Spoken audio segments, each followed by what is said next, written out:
Manikur o'zini yozdingizmi 7 ga? Ha, o'taman 7larga. Ha.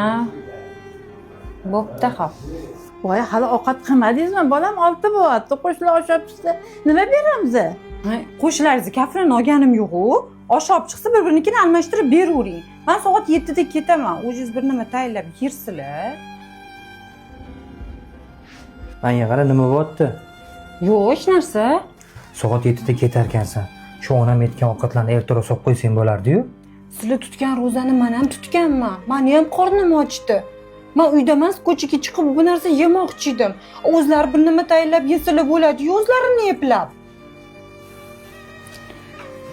Kelin, shu yerdan bidiz, mashkullarni yuvib bering. Shu qiyin emas-ku. Menga yetmasdan ham qilsanglar bo'ladi-yu. Bunda kelasiz mana.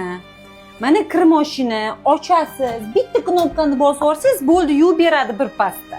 Uzr kelin. Onasi qatta xato qilib qo'ydik-ku. O'g'limizni uylantirib, ortiq havas ko'ramiz dedik. Endi peshonada borini ko'ramiz-da. Menga qara, senga nima yetmayapti? Ota-onam mendan noroziman deyaptilar. Sarmundoq qarab turib ko'ngillarni olsang bo'lmaydimi? Menga qarang, nimaga men hammanglarni ko'nglingizga qarashim kerak deb, meni ko'nglimga qaramaysizlar, e'tibor bermaysiz.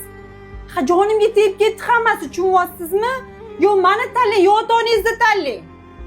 Shu narsani esdan chiqazmagan. Sen bilan yayrab yashnab ota-onamga oq bo'lgandan ko'ra, sendan voz kechtirib ota-onamning oyog'ini ostida qul bo'lganim yaxshi. Sen bilan yayrab yashnab ota-onamga oq bo'lgandan ko'ra, sendan voz kechtirib ota-onamning oyog'ini ostida qul bo'lganim yaxshi.